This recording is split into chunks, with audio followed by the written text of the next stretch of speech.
Hello everyone, स्वागत है आपका आपके अपने यूट्यूब चैनल पे। दोस्तों, अगर आप भी राजस्थान 4th ग्रेड वैकेंसी की तैयारी करें तो ये वीडियो आपके लिए इम्पोर्टेंट रहने वाला है, क्योंकि अभी आज 1 सितंबर है।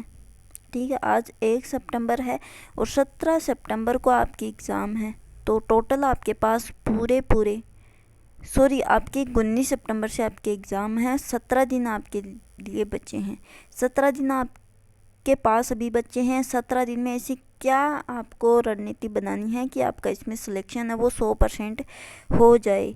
ठीक है, देखो अभी 17 दिन बचे हैं और 17 दिन में जो स्टूडेंट्स अपने सिलेबस कंप्लीट करने में लगे हैं तो वो इसमें बहुत बड़ी गलती कर रहे हैं, क्योंकि 17 दिन में एग्ज़ाम से पहले जो 17 दिन बचते हैं उनमें कम से कम जो इधर उधर की बातें हैं उन पर कम से कम ध्यान देना है, और सबसे ज़्यादा आपने जो सिलेबस कंप्लीट किया है उसके रिवीजन पर सबसे ज़्यादा ध्यान देना है। क्योंकि अगर आप अभी सिलेबस कंप्लीट करने में लग गए तो उसका रिवीजन कब करोगे, उसको याद कब करोगे। इसलिए ज़्यादा से ज़्यादा आप एमसीक्यू निकालोगे तभी आपकी प्रैक्टिस बनेगी, तभी आप टाइम मैनेजमेंट निकाल पाओगे और तभी आप इसमें सिलेक्शन ले पाओगे। ठीक है, अदरवाइज़ नहीं ले पाओगे। 17 दिन में आपको ज़्यादा से ज़्यादा एमसीक्यू निकालने हैं, पीवाईक्यू निकालने हैं। अब मैं आपको बताऊंगी कि आप फ्री में निःशुल्क एमसीक्यू कहाँ से देखोगे और पीवाईक्यू है वो कहाँ से देखोगे। ठीक है, अपने मोबाइल फ़ोन से फ्री में आप निःशुल्क देख सकते हैं।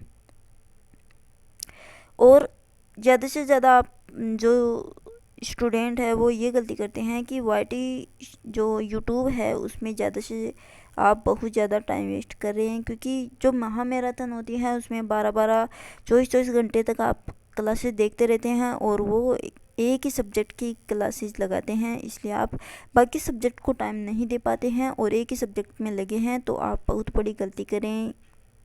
तो सही तरीका मैं आपको अभी समझाऊंगी। देखो, सबसे पहले तो आपको एमसीक्यू निकालने हैं, उसके बाद आपको पीवाईक्यूज़ पर ज़्यादा से ज़्यादा फोकस करने हैं, क्योंकि एग्ज़ाम में 70 से 80% जो क्वेश्चन है वो पीवाईक्यू से रिपीट होते हैं। इसलिए पीवाईक्यू निकालो। पीवाईक्यू आप सीईटी के निकाल सकते हो, जो रिसेंटली जेल प्रहरी की एग्ज़ाम हुई है उसके निकाल सकते हो। ठीक है, और जो पशु परिचर है उसके आप निकाल सकते हो।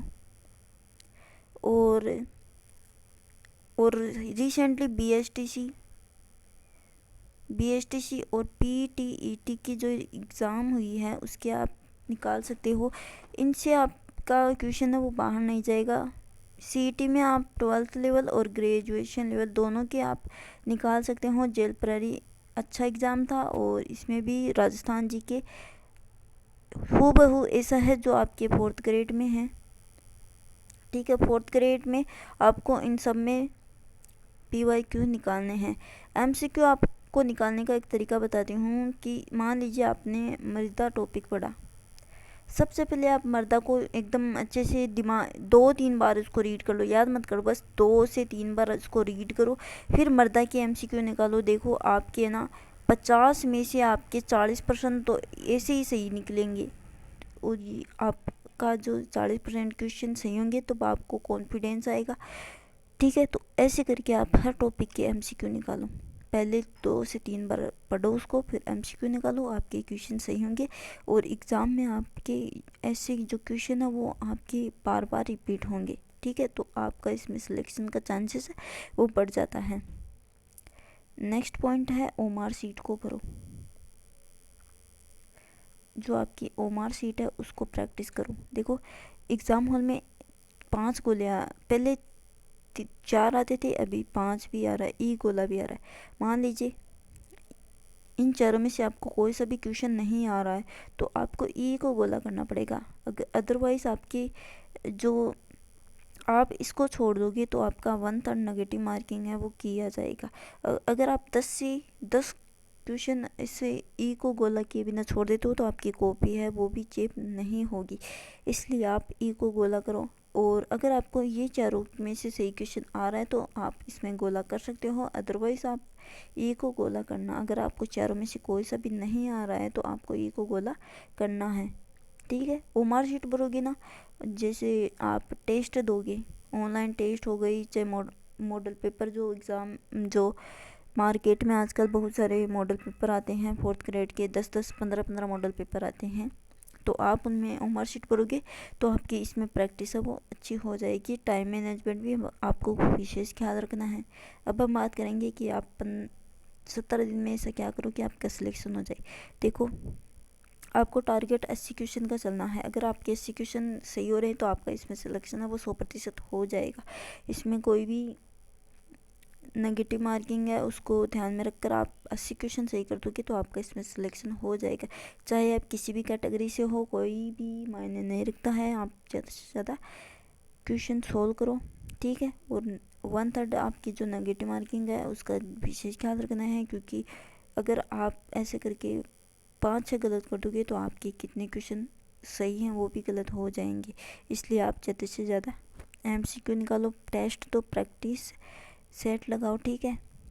और अब हम बात करेंगे कि आपके सिलेबस की बात कर लेते हैं। सबसे पहले आपका हिंदी है, हिंदी 20 नंबर का आ रहा है आपका। इंग्लिश आपका 15 नंबर, मैथ 15, GK 70 और करंट अफेयर 10 नंबर का। ऐसे मिलाकर आपके 120 क्वेश्चन बन रहे हैं। GK में आपके बहुत सारे सब्जेक्ट हैं वो डिवाइड हैं, इसमें geography, history, art culture, polity, science, computer, ऐसे करके आपके क्वेश्चन है वो बन रहे हैं। तो मैं आपको भी बता देती हूँ, ज्योग्राफी से आपके हैं वो 20 क्वेश्चन बन रहे हैं, इससे भी 20, इससे 10, जिसमें इंडिया पॉलिटी और राजस्थान पॉलिटी दोनों से मिले 5-5 इन दोनों के, ठीक है। ऐसे ही मिलाकर आपके क्वेश्चन बन रहे। तो आपको उस सब्जेक्ट पर ज़्यादा फोकस करना है जिसमें अच्छा स्कोर बन रहा है। अच्छा स्कोर बनेगा आपका। हिस्ट्री में आपको ज़्यादा फोकस करने की ज़रूरत है और हिंदी में आपको ज़्यादा फोकस करने की ज़रूरत है। हिंदी इंग्लिश दोनों की सेम है। अगर आप इंग्लिश में 15 में से 15 सही कर सकते हैं तो आपको इंग्लिश पे ज़्यादा फोकस करना है। अगर मैथ आपकी बहुत ज़्यादा वीक है, कमज़ोर है, तो आप इसमें 2 से 3 क्वेश्चन सही कर दोगे तो आपका काम चल जाएगा, ठीक है। GK का जो पार्ट है उसको आप ज़्यादा से ज़्यादा याद करो, ठीक है। कंप्यूटर साइंस में आप 2-2 क्वेश्चन सही करोगे, 5-6 क्वेश्चन आपके सही हो जाएंगे। लगभग सबको मिलाकर आपका 80 का आंकड़ा बन जाएगा, ठीक है। अगर आपके 120 में से 80 क्वेश्चन सही हो रहे हैं तो आप इसमें सिलेक्शन की कगार में हैं। करंट अफेयर में आप 2 से 3, अगर आपने बिल्कुल नहीं पढ़ा तो 2 से 3 आप सही कर दोगे तो आपका काम चल जाएगा। लेकिन आपने अच्छे से करंट अफेयर को रोज़ाना आप करंट अफेयर को पढ़ते आ रहे हैं तो आप इसमें 10 में से 10 सही कर सकते हैं, ठीक है। ये था आपका कुछ शेड्यूल। और अभी मैं आपको बता दूं कि जो आपके एडमिट कार्ड हैं बोर्ड का नोटिस है कि 15 सितंबर को शाम 5 बजे आपका एडमिट कार्ड है वो जारी कर दिया जाएगा, ठीक है। शाम 5 बजे आपका एडमिट कार्ड जारी कर दिया जाएगा और आपके एग्ज़ाम 3 दिन चलेंगे। आपके एग्ज़ाम 3 दिन चलेंगे, ठीक है। और प्रत्येक दिन में 2 शिफ्ट होंगी, ठीक है। टोटल 6 शिफ्ट में आपका एग्ज़ाम अब फिनिश कर दिया जाएगा, ठीक है। तो फ्रेंड्स, ये थे कुछ हमारे मोस्ट इम्पोर्टेंट जानकारी। आई होप आपको वीडियो अच्छा लगा होगा। अगर वीडियो ज़रा सा भी अच्छा लगा हो तो लाइक, शेयर एंड सब्सक्राइब ज़रूर करना। मिलते हैं नेक्स्ट वीडियो में, तब तक के लिए जय हिंद, जय भारत, धन्यवाद।